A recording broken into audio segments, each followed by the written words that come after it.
Okay, so we're going over the electrolytic cell molarity calculations. Let's go. All these types of electrolytic cell questions are centered around the current that goes through the circuit. That's something we have to understand. And again, what may help some of you is realizing that if we were to have an electrolytic cell, we're starting with a battery. I know I'm drawing, but we're going to be cool and call it a bat. And we know that we have two different electrodes, and in my electrolytic cell we also have two. Change the colors because I can. Now these electrodes are usually very inert compounds that are just being used as conductors. Now we've talked about this. Now if I have a solution which is problematic because of the reaction with water, but if let's say I have molten copper chloride, or in this case the lab had copper chloride, so these questions are centered around our lab. So if I have copper chloride aqueous, we all know that really means that in solution they break apart into copper plus 2 and chloride ions, two of them by the way. Okay, so clearly what's going to happen is because we have these two different electrolytes, two different ions, we're going to apply a voltage through a conductor, and let's put a line here and a lead here, I should say. And of course everything depends upon what we want to make the anode and cathode. Since I want the plating to occur here, okay, I want this to be my cathode. Okay, so I need this to be the anode of the battery. And we know the anode of the battery is given by convention a negative charge because that's where electrons are being pumped from the oxidation, anox. And of course those electrons are pumped to this conductor. Now this negative makes this negative. Don't fall in love with positives to negatives. It's connected. It's an extension of that negativity. Hey, you have a higher number of electrons here. Okay, and that's where the action is occurring. Now we know that there's also action over here. If this is the anode of the battery, this is the cathode of the battery. And I'm going to ask you to connect these and build these, okay, on your quiz coming. And the cathode is positive by convention because electrons always go toward the cathode. Notice they're going toward the cathode here, but in the battery it's the final acceptor, so they put a positive there. And of course this must be positive, and if this is the cathode electrolytic cell, this is the anode electrolytic cell. Now what we do know is that red cat anox are still applied here. So red cat means that the cathode is a place of reduction. The copper plus 2 is going to be attracted to the negative charge, of the cathode. And of course the copper plus 2 is going to gain 2 electrons, as we talked about, to become copper 0. And of course we know that the chlorine is going to get oxidized into chlorine gas. Okay, we're after how much copper is being made here. We could ask this one, but we're after the solid copper. Now, what is the electrolytic cell in terms of why does it work? It works because we're using a power source, an electromotor force, right, voltage, to force electrons around, which we call a current. So all of our concepts in electrolytic cell are surrounded by the idea of current. And the current, of course, is the flow of electrons. Okay? And we know that the energy from the battery is pushing charge. Voltage is equal to what? Coulombs, or I should say energy, per charge, which we know is joule per coulomb. You don't have to know that, but you understand that voltage and current are different. That's the force, the electromotor force. Okay? Now, what it's pushing around is electrons. And it's important you realize that these electrons being pushed through this circuit are actually doing something. And what they're doing, party people, in this case, is causing, in this case, reduction that normally would not occur. Okay? So we're making solid, and it's also causing oxidation that would normally occur naturally. You cut these leads, nothing is going on, but add energy, we're forcing this to happen. Now, in order to figure out how much copper is made, and that's always a very favorite question, okay, if we can figure out how many electrons are being passed around, and because of the half reaction and the relationship of what we're making in electrolysis, okay, there's a 1 copper to 2 electrons. Because of that relationship, We're after, in all these problems, the number of electrons. That's what we're after. That's the key in everything, realizing that we're after the number of electrons. Well, party people, unfortunately we do not have a meter that measures total number of electrons. If I did, okay, this would be real easy. Once I have the total electrons, to find out how many coppers I'd make, okay, notice it's a 2-to-1 ratio. Half of the total number of electrons would equal the total number of atoms. If in an imaginary way I had 10 electrons, I counted 10 electrons being pushed around this circuit. They're pushed from anode to cathode. Electrolytes move to balance the charge and they're pushed back. If 10 electrons are being passed away as my current, if I could measure the total number of electrons directly, I know that I would make 5 atoms of copper. There's a 2 electron to 1 atom ratio. That's what we're after. That is impertinent. Okay? So, we don't have a tool that measures total number of electrons, so we have to do it indirectly. What we have is an ammeter. And so an ammeter is going to measure amperage. And amperage measures current.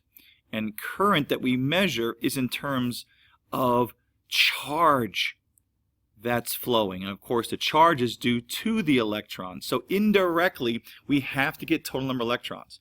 So in this problem, okay, getting back to it, very typical problem, they want to know how much of the copper chloride solution I need to make, from a tall teacher of course, so that all of it, all the copper chloride totally reacts. This blue solution will go clear in 20 minutes if all my students are using a power source that is pushing around, or has an amperage I should say, a current, a charge of flow of 2 amps.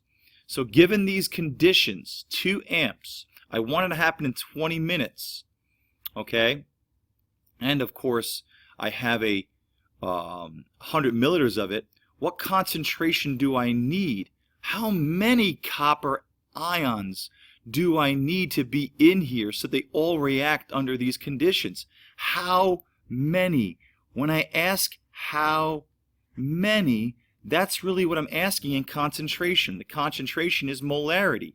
And my friends in chemistry, mole is our connection to how many. Well, wait a minute. We want to know how many electrons are being passed around. That'll tell me how many coppers. Hey, so the connection to how many electrons to how many copper, the connection is your half reaction, but we have to go through amperage, because amperage is not going to tell us directly how many electrons, which would tell me how much copper because of the 2-to-1 ratio, but it will tell me the amount of charge. So let's start this question by understanding what we do last. I'll say this till the cows come home, and I don't have any cows, but so we're going to wait a long time. So when I start a question, I say to myself, what am I going to do last? They want to calculate the molarity. Given all these things, we're going to have to start with these variables, but at some point I'm going to have to do what? I'm going to have to solve for molarity. So that's the thing I'm going to do last. So molarity is equal to the moles of stuff dissolved. Hey, what's being dissolved is the copper chloride into what? Copper plus 2. So for every one of these copper chloride kind of fictitious molecules, they don't really exist like this, they're in a crystal lattice, for every one of these there's 1 copper plus 2. So what I'm after is the moles of copper plus 2. All over, well, the liter of solution. Well, party people, the amount of volume is 100 milliliters. So convert that to liters, and of course to do so, I start with 0.1, what did I say, 100 milliliters? Yeah. So I'd start with 100 milliliters, 0.0, and as I've done before, I'm going to get rid of that unit, so milliliter goes on the bottom. I want liter. Liter's a bigger unit, so you get a smaller number. So every one of these big guys, I need thousands of these little units, okay? And of course, everyone can do this, but it's 0.100, that's what I put here, okay? Not a big deal there, that conversion. Most people can handle that. The question is, to finish this out, how in the world do I get moles of the copper plus 2? Again, what's driving my thinking in doing this problem, okay, of course, There's some background information here that I need to understand, but what's driving me is the molarity that I need to answer, because that's what they wanted, the molarity. So the moles of the copper plus 2 that was dissolved when we put that into this, okay, or to make the solution. So how many moles do I need in order to know the molarity? So how do I get moles of copper plus 2? How can I figure out how many, hey, that's moles, do I need? Well, the key here is to how many electrons, okay, are needed to get those moles. Well, is there somewhere, somehow, in any of my values here that's given to me that linked me to how many moles of electrons that was exactly needed? Hey, why? Once I know how many electrons, I can get to what? Copper, which is half that. So I need to get to moles of electrons. Well, my friends, amperage, amperage, amperage, okay? So I'm going to start with my amperage. Now, why am I going to start with my amperage? I'm going to start with the idea of the amperage. I'm starting with the idea of amperage because I want to know very clearly what's the total amount of charge.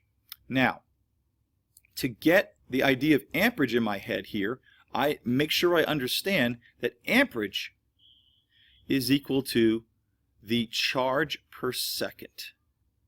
So amperage is my link. It's always my link. This is my link to total charge. Now, why do I want total charge? Because I can't measure electrons directly. So I'm going to have to get the total charge. And once I do that, that's my first step. The second step, I'm going to use a constant, Faraday's constant, fancy F I should have done. I'll do a little thing right here. Ooh, now that's fancy. Fancy F is going to give me a way to convert total charge into what? Into moles of electrons. How many electrons? And once I have that, hey, knowing how many electrons, I relate it back to my half reaction. So the connecting point for me is that amperage. I'm after total charge. It's the only way, party people, to get total number of electrons and then relate it back to this ratio to get copper. So amperage has two factors. It has coulombs and it has seconds. So I'm going to start with the time. All right, so my work here is very simple. I'm going to take 20 minutes. Okay, so I'll go to black ink because I can.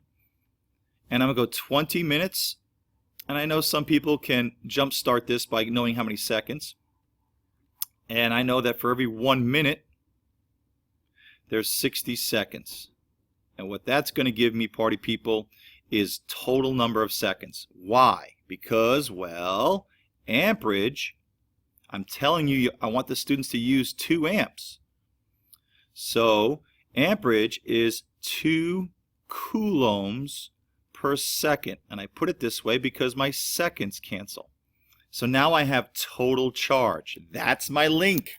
Total charge gives me total number of electrons. And all I have to do, once I have my total charge, is now go to the total number of electrons through Faraday's constant. It's a way of converting what?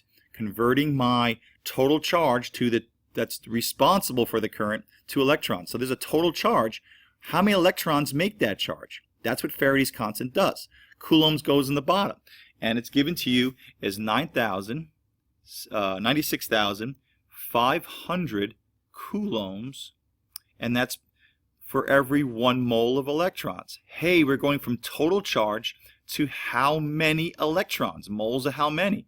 Coulombs go bye-bye. And now I have moles of electrons.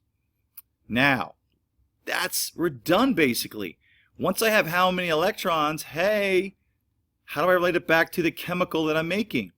There is twice the number of electrons than copper. So again, you don't have to spell it out like I do, but I'm going to use my units. I have moles of electrons. Whatever this number is, it represents moles of electrons. Now, well, guess what? There are 2 electrons, I use E negative, for every 1 copper. Okay? That's made. Or every 1 copper plus 2 that's used. You can use either one, it doesn't matter. It's a 1 to 2. You can call this copper plus 2 or 1 copper, it doesn't matter. But notice the electrons are on the bottom. And I'm dividing by 2. There's twice as much electrons. So this right here tells me total number of electrons. People are saying, how do I know to start this way? Because Somehow, to answer this question, I needed total electrons. And from total electrons, the only way to get it is find total charge.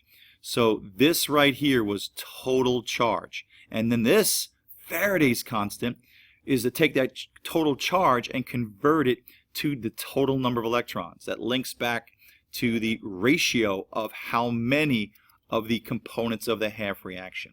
So think, I need total charge. I need to figure out how many electrons. Okay? So that's really how you think here. So you put this in your handy dandy calculator, and what I get is 20 times 60 divided by 1 times 2 divided by 1 times 1 divided by 96,500 times 1 divided by 2 gives me 0.0124 mole of copper that's made, or copper ions that were dissolved. It doesn't really matter. Okay, the copper to copper ions is 1 to 1, but really, let's keep it straight. It's the copper plus 2 that was dissolved. Yes, it becomes copper, but it's the same idea. And of course, that's the number that I put into the molarity formula. So 0.0, that's a terrible O, 0.0124 moles of the copper ions over 0.100 liters, okay, gives me, party people, and people that want to go to the party but don't know where it is, gives me approximately, I can do this very simple, 0.12 molar. Boy, I really kind of stuttered my way through that. 0.12 molar if you want to write it there, but anyway, 0.12 molar. So that's the concentration of my solution that I need to utilize all these total electrons. Okay? The amperage gives me this part of the problem. Total charge. Faraday's constant is able to take that total charge and convert it to total number of electrons. And from there, I use the ratio. Hope that really helps. Okay, so I found the concentration, and this is how I would do the problem to figure out what concentration to give you so that the solution goes from blue to clear in 20 minutes, assuming you're using 2 amps, keeping it constant, and that much of the concentration. Okay, so certainly all of this stuff that I had here is not necessary for the problem, but I was just trying to teach you, okay, the best way to think about this. Okay, so let's go to the back problem. Okay, and this is another electrolytic cell question, because it's centered around what? It's centered around total charge to number of electrons to eventually the number of the chemical in the half reaction.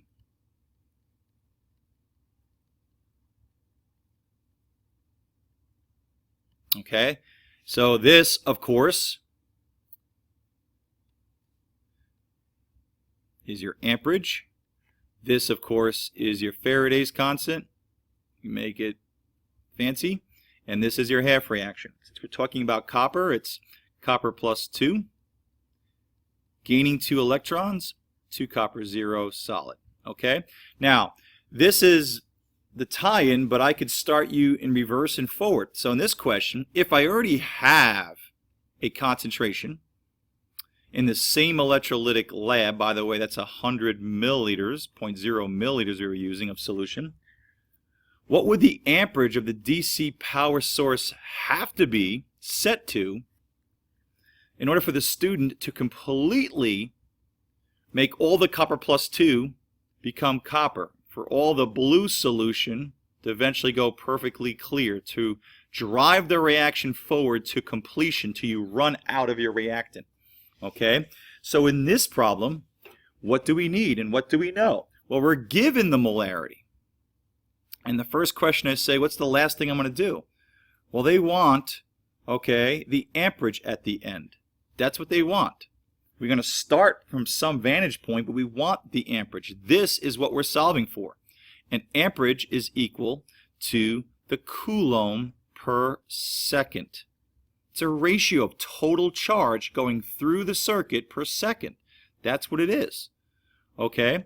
So 30 minutes, we should be able to convert our 30 minutes into seconds. That's pretty simple stuff. And I'm going to get rid of minutes. 1 minute is equal to 60 seconds. I know you could do this quicker than I'm doing it. All right, and of course that value is going to equal 1800 seconds. So I'm almost there when you think about it. That's the easy part, I know. But now we need to have total charge. Total coulombs that traveled through that. Okay, well, I don't have an amperage. In my other problem, to get total charge, you start with the amperage, and you do what with it? Times it by time to get total charge. But we don't have total charge. So what's related to total charge?